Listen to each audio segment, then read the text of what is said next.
Hi hello നമസ്കാരം. എല്ലാവർക്കും പുതിയൊരു വീഡിയോയിലേക്ക് സ്വാഗതം. നിങ്ങളെല്ലാവരും ഫ്രൈഡേ ഫിലിം ഹൗസിന്റെ ബാനറിൽ വിജയ് ബാബു നിർമ്മിച്ച് റോജിൻ തോമസ് തിരക്കഥ എഴുതി സംവിധാനം ചെയ്ത ഹോം എന്ന് പറഞ്ഞ സിനിമ എല്ലാവരും കണ്ടിട്ടുണ്ടായിരിക്കുമല്ലോ. അപ്പോൾ ഈ അടുത്ത കാലത്ത് നമ്മൾ കണ്ട നല്ല സിനിമകളിലൊന്നാണ് ഹോം എന്ന് പറയുന്ന സിനിമ. ഇപ്പോൾ നമ്മൾ ഇന്ദ്രൻ ചേട്ടൻ്റെ ഒലിവർ ട്വിസ്റ്റ് എന്ന് പറഞ്ഞ ക്യാരക്ടറിൻ്റെ ഒരു മികച്ച പ്രകടനം നമ്മൾ ഈ സിനിമയിലൂടെ കാണാൻ വേണ്ടി സാധിച്ചു. അതുപോലുള്ള പല കഥാപാത്രങ്ങളുടെ മികച്ച പ്രകടനവും സിനിമയുടെ ഡയറക്ഷനും സ്റ്റോറി ടെല്ലിങ്ങും ഒക്കെ കൊണ്ട് വളരെയധികം മികച്ച രീതിയിൽ നിന്നൊരു സിനിമയാണ് ഹോം എന്ന് പറയുന്ന സിനിമ. എനിക്ക് പേഴ്സണലി വളരെയധികം ഇഷ്ടമുള്ള ഒരു നടനാണ് ഇന്ദ്രൻ ചേട്ടൻ. അത് അവതരിപ്പിച്ച ഒലിവർ ട്വിസ്റ്റ് എന്നുള്ള ക്യാരക്ടർ എനിക്ക് പേഴ്സണലി വളരെയധികം ഇഷ്ടപ്പെട്ടു. കാരണം അദ്ദേഹത്തെ ഞാൻ വളരെയധികം അഡ്മയർ ചെയ്യുന്ന ഒരു പേഴ്സണാണ്. വളരെ ഇന്നസെന്റ് ആയിട്ടുള്ള വളരെ അധികം ടാലന്റ് ഉള്ള ഒരു മനുഷ്യനാണ് ഇന്ദ്രൻ ചേട്ടൻ. അപ്പോൾ അദ്ദേഹത്തിന് ഇപ്പോൾ കിട്ടുന്ന ഒരു അംഗീകാരം അദ്ദേഹത്തിന് കുറെ മുന്നേ കിട്ടേണ്ടതാണെന്ന് എനിക്ക് തോന്നിയിട്ടുണ്ട്. വൈകിയാണെങ്കിലും അദ്ദേഹത്തിന് ഇത്തരത്തിലുള്ള നല്ല ക്യാരക്ടറുകൾ കിട്ടുന്നതിൽ വളരെയധികം സന്തോഷമുണ്ട്.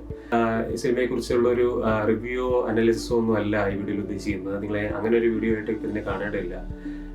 ഇതിൽ പക്ഷേ ആ മൂവിയിൽ നിന്നും ഡിസ്കസ് ചെയ്യേണ്ട കുറച്ച് കാര്യങ്ങളും തോന്നിയ കുറച്ച് കാര്യങ്ങൾ നമുക്ക് ഡിസ്കസ് ചെയ്യാൻ വേണ്ടിയിട്ടാണ് ഇന്ന് ഈ വീഡിയോ ചെയ്തിരിക്കുന്നത്. ഈ സിനിമയിൽ നമ്മൾ ചർച്ച ചെയ്യുന്ന പോയിന്റ് എന്ന് പറഞ്ഞാൽ ഓർഡിനറി എക്സ്ട്രാ ഓർഡിനറി എന്ന് പറയുന്ന ഒരു കൺസെപ്റ്റിനെ പറ്റിയിട്ടാണ് നമ്മൾ ചർച്ച ചെയ്യുന്നത്. ഇപ്പോൾ ഇതിനകത്ത് നമ്മുടെ ശ്രീനാഥ് ബാസി അവതരിപ്പിച്ച ഒലിവർ ട്വിസ്റ്റിന്റെ മകൻ എന്ന് പറയുന്ന ക്യാരക്ടർ വീട്ടിൽ വന്ന് ഒരു സിനിമയുടെ തിരക്കഥ എഴുതാൻ വേണ്ടി നിൽക്കുകയാണ്. അപ്പോൾ ആ സാഹചര്യത്തിൽ ഈ അച്ഛനുമായിട്ട് അദ്ദേഹത്തിന് ഇന്ററാക്ട് ചെയ്യുന്നില്ല, അച്ഛനെ അധികം റെസ്പെക്ട് ചെയ്യുന്നില്ല, വില കൊടുക്കുന്നില്ല. കാരണമായിട്ട് അദ്ദേഹം പറയുന്നത് അച്ഛൻ എക്സ്ട്രാ ഓർഡിനറി ആയിട്ട് ഒന്നും അച്ചീവ് ചെയ്തിട്ടില്ല എന്നുള്ളതാണ്. അതായത് ഇന്ദ്രൻസിന്റെ കഥാപാത്രം എക്സ്ട്രാ ഓർഡിനറി ആയിട്ട് ജീവിതത്തിൽ ഒന്നും അച്ചീവ് ചെയ്തിട്ടില്ല എന്നുള്ളതാണ് ശ്രീനാഥ് ബാസിയുടെ ക്യാരക്ടർ ഒരു കാരണമായിട്ട് പറയുന്നത്. അപ്പോൾ അതിന് അദ്ദേഹത്തിന്റെ ഗേൾഫ്രണ്ടിന്റെ അച്ഛൻ വളരെയധികം അച്ചീവ് ചെയ്തിട്ടുള്ള ആളാണ് എന്ന പേരിൽ പുള്ളിയെയും അദ്ദേഹത്തെയും തമ്മിൽ കമ്പയർ ചെയ്യുന്നുണ്ട്. അപ്പോൾ അങ്ങനെ വരുമ്പോൾ ഇന്ദ്രൻസിന്റെ കഥാപാത്രം താൻ ഒരു എക്സ്ട്രാ ഓർഡിനറി ആയിട്ടുള്ള കാര്യം ചെയ്തു എന്ന് മകനെ പ്രൂവ് ചെയ്ത് മകന്റെ സ്നേഹം പിടിച്ചു പറ്റാൻ വേണ്ടി ശ്രമിക്കുന്ന ഗതികേട് വന്ന ഒരു അച്ഛനെ പോലെയാണ് എനിക്ക് തോന്നിയത് ഈ സിനിമ കണ്ടപ്പോൾ. ആ ഒരു കാര്യമായിട്ട് ചെറിയൊരു കല്ലുകടിയായിട്ട് ഈ സിനിമയിൽ എനിക്ക് ഫീൽ ചെയ്തത്. നമ്മളുടെ എല്ലാ ലൈഫിൽ നമ്മൾ തിരിഞ്ഞു നോക്കുമ്പോൾ എന്തൊക്കെയാണ് നമുക്ക് എക്സ്ട്രാ ഓർഡിനറി ആയിട്ട് തോന്നിയിട്ടുള്ള കാര്യങ്ങൾ. അപ്പോൾ നമ്മളൊന്ന് തിരിഞ്ഞ് ആലോചിച്ച് നോക്കിക്കഴിഞ്ഞാൽ നമ്മുടെ ജീവിതത്തിലേക്ക് തിരിഞ്ഞു നോക്കുമ്പോൾ നമുക്ക് സ്വാധീനിച്ച ചെറിയ ചെറിയ സംഭവങ്ങൾ, ചിലപ്പോൾ അതൊരു ടീച്ചറായിരിക്കാം, നമ്മുടെ സ്നേഹത്തോടു കൂടി ഒന്ന് സ്പർശിച്ച, അല്ലെങ്കിൽ സ്നേഹത്തോടു കൂടി നിനക്ക് ഇതൊക്കെ ചെയ്യാൻ പറ്റുമെന്ന് പറഞ്ഞ ഒരു ടീച്ചറായിരിക്കാം, അല്ലെങ്കിൽ നമ്മുടെ സ്വപ്നങ്ങളെ വിശ്വസിച്ച ഒരു സുഹൃത്തായിരിക്കാം. അപ്പൊ അങ്ങനെയുള്ള ഓരോരുത്തരായിരിക്കാം, അങ്ങനെയുള്ള ചെറിയ ചെറിയ വ്യക്തികളായിരിക്കാം. നമുക്കിപ്പോൾ ഇന്ന് തിരിഞ്ഞു നോക്കുമ്പോൾ വളരെ ഓർഡിനറി എന്ന് തോന്നുന്ന ആൾക്കാരായിരിക്കാം എക്സ്ട്രാ ഓർഡിനറി എന്ന് തോന്നുന്ന തരത്തിൽ നമ്മളെ എപ്പോഴും സ്വാധീനിച്ചിട്ടുണ്ടായിരിക്കാം. നമ്മുടെ ഉള്ളിൽ സഹജമായിട്ടുള്ള നൈസർഗികമായിട്ടുള്ള ക്വാളിറ്റീസ് ആണ് ശരിക്കും നമുക്ക് ഈ പറയുന്ന സാറ്റിസ്ഫാക്ഷൻ നമുക്ക് ഉണ്ടാക്കുന്നത്. അത്തരത്തിലുള്ള ബന്ധങ്ങളാണ്, അത്തരത്തിലുള്ള ഊഷ്മളമായിട്ടുള്ള സ്നേഹബന്ധങ്ങൾ, നല്ല രീതിയിലുള്ള ഹെൽത്തി ആയിട്ടുള്ള റിലേഷൻഷിപ്പുകളാണ് ഈ പറയുന്ന എക്സ്ട്രാ ഓർഡിനറി ആയിട്ടുള്ള ഒരു ഫീലിംഗ് നമ്മുടെ ഉള്ളിൽ ഉണ്ടാക്കുന്നത്. ഒരുപാട് മണി അച്ചീവ് ചെയ്യുക, ഫെയിം അച്ചീവ് ചെയ്യുക, സക്സസ് അച്ചീവ് ചെയ്യുക എന്നുള്ളതിനെയാണ് നമ്മൾ എക്സ്ട്രാ ഓർഡിനറി എന്ന് പറയുന്നത്. അല്ലെങ്കിൽ എന്തെങ്കിലും വലിയൊരു കാര്യം, ഒരാളുടെ ജീവിതം മറ്റും മാറ്റിമറിക്കുന്ന ഒരു കാര്യം ചെയ്യുക എന്നുള്ളതിനെയാണ് നമ്മൾ എക്സ്ട്രാ ഓർഡിനറി എന്ന് പറയുന്നത്. ഓർഡിനറി ആയിട്ടുള്ള പല കാര്യങ്ങളും നമ്മുടെ ഡെയിലി ലൈഫിൽ സംഭവിക്കുന്ന പല കാര്യങ്ങളും നമുക്ക് ഒന്ന് തിരിഞ്ഞു നോക്കുകയാണെങ്കിൽ അതൊരു എക്സ്ട്രാ ഓർഡിനറി കാര്യമായിട്ട് നമുക്ക് ഫീൽ ചെയ്യും, അത് നമുക്ക് മനസ്സിലാവും. ഒരു ഉദാഹരണം അതിൽ പറയാനുള്ളത് എനിക്ക് 7ാം ക്ലാസ്സിൽ പഠിപ്പിച്ചിട്ടുള്ള എൻ്റെ ഒരു ടീച്ചർ, രമണി ടീച്ചർ എന്ന് പറയും. ആ ടീച്ചർ ഈ പറയുന്ന പോലെ എപ്പോഴും എന്നോട് സ്നേഹത്തോടെ മാത്രം പെരുമാറിയിട്ടുള്ള ഒരു മാത്സ് ടീച്ചറായിരുന്നു. മാത്സിൽ ഞാൻ വളരെ വീക്കായിരുന്നു.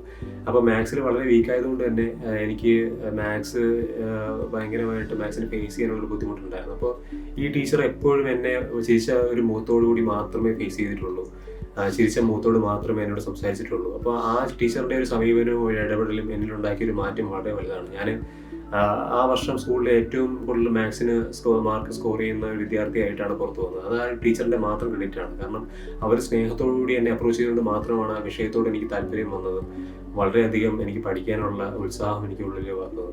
അപ്പോൾ അത്തരത്തിലുള്ള ഒരു ടീച്ചറിനെ ഞാനൊരു എക്സ്ട്രാ ഓർഡിനറി ടീച്ചറായിട്ടാണ് കൺസിഡർ ചെയ്യുന്നത്. അപ്പോൾ അങ്ങനെയുള്ള ഈ ചെറിയ ചെറിയ കാര്യങ്ങൾ ചെയ്യുന്ന ആൾക്കാരാണ് ശരിക്കും നമ്മുടെ ലൈഫിൽ ഈ എക്സ്ട്രാ ഓർഡിനറി ആയിട്ടുള്ള മാറ്റം ഉണ്ടാക്കുന്നത് എന്ന് നമുക്ക് വേണമെങ്കിൽ പറയാം. നിങ്ങൾ സ്നേഹത്തോടു കൂടി ഒരാളെ സമീപിക്കുമ്പോൾ, സ്നേഹത്തോടു കൂടി ഒരാളോട് ഇന്ററാക്ട് ചെയ്യുമ്പോൾ, ആത്മാർത്ഥതയോടുകൂടി ഒരാളെ സ്നേഹിക്കുമ്പോൾ, അല്ലെങ്കിൽ അവരുടെ ഡ്രീംസിൽ വിശ്വസിക്കുമ്പോൾ, അവരുടെ സ്വപ്നങ്ങളിൽ നിങ്ങൾ വിശ്വസിക്കുമ്പോൾ, അതൊക്കെയാണ് ഒരു എക്സ്ട്രാ ഓർഡിനറി ആയിട്ട് നമുക്ക് ചെയ്യാൻ പറ്റുന്ന ഒരു കാര്യം. മനുഷ്യനുമായിട്ടുള്ള ഹെൽത്തി ആയിട്ടുള്ള റിലേഷൻഷിപ്പാണ് ഏറ്റവും എക്സ്ട്രാ ഓർഡിനറി ആയിട്ടുള്ള ഒരു കാര്യം എന്ന് പറയുന്നത്. ഇപ്പം ഞാൻ അടുത്ത് ഒരു ആർട്ടിക്കിൾ വായിക്കാനിടയായി ഒരു സ്കൂളിലെ ഗാർഡിനെ കുറിച്ച്. അദ്ദേഹത്തിനെ സ്കൂളിലെ എല്ലാവരും ചേർന്ന് അംഗീകരിക്കുന്ന, അല്ലെങ്കിൽ സ്കൂളിലെ എല്ലാവരും ചേർന്ന് അദ്ദേഹത്തെ അപ്രിഷ്യേറ്റ് ചെയ്യുന്ന ഒരു ചടങ്ങ് വെക്കുകയുണ്ടായി. കാരണം എന്ന് പറഞ്ഞാൽ ഈ ഗാർഡ് ചെയ്യുന്ന ജോലി എന്ന് പറഞ്ഞു കഴിഞ്ഞാൽ അദ്ദേഹം ഈ വരുന്ന എല്ലാ കുട്ടികളോടും സ്നേഹത്തോടുകൂടി ഇന്ററാക്ട് ചെയ്യുകയും ഈ കുട്ടികളുടെ എല്ലാം ബർത്ത്ഡേ ഓർത്ത് വെക്കുകയും അവരെ ബർത്ത്ഡേയുടെ സമയത്ത് അവർ വിഷ് ചെയ്യുകയും ചെയ്യുമായിരുന്നു. അപ്പോൾ അങ്ങനെ ചെയ്യുന്ന ഒരു ഗാർഡിനെ, അദ്ദേഹത്തിൻ്റെ ഒരു കൈൻഡ്നെസ്സിനെ, അദ്ദേഹത്തിൻ്റെ ഒരു സ്നേഹത്തെയാണ് അവരെന്ന് ഓണർ ചെയ്തത്, അവരെന്ന് ബഹുമാനിച്ചത്. നമുക്കെല്ലാവർക്കും ഇത്തരത്തിലുള്ള ആൾക്കാരെയൊക്കെ പരിചയം ഉണ്ടായിരിക്കുമല്ലേ. ലൈഫിൽ വലിയ അച്ചീവ്മെൻറ്റ്സ് ഒന്നും കാണത്തില്ല, പക്ഷേ എന്നിരുന്നാൽ പോലും അവർ മറ്റുള്ളവരെ സന്തോഷിപ്പിക്കാനായിട്ട് എന്ത് വേണമെങ്കിലും ചെയ്യും. മറ്റുള്ളവർക്ക് വേണ്ടിയിട്ട് അവരുടെ സന്തോഷം വേണ്ടി മാറ്റിവെക്കാനായിട്ട് തയ്യാറാവും. അപ്പോൾ അങ്ങനെയുള്ള ആൾക്കാർ, അങ്ങനെയുള്ള വ്യക്തികളിലുമൊക്കെ അവരുടെ ഒരു ക്വാളിറ്റീസ് നമ്മൾ കാണാൻ തുടങ്ങിക്കഴിഞ്ഞാൽ, അവർ ചെയ്യുന്ന കാര്യത്തിൻ്റെ ഒരു വാല്യൂ നമ്മൾ മനസ്സിലാക്കാൻ തുടങ്ങിക്കഴിഞ്ഞാൽ, എക്സ്ട്രാ ഓർഡിനറി എന്നുള്ള വാക്ക് നമ്മൾ റീഡിഫൈൻ ചെയ്യേണ്ടി വരും.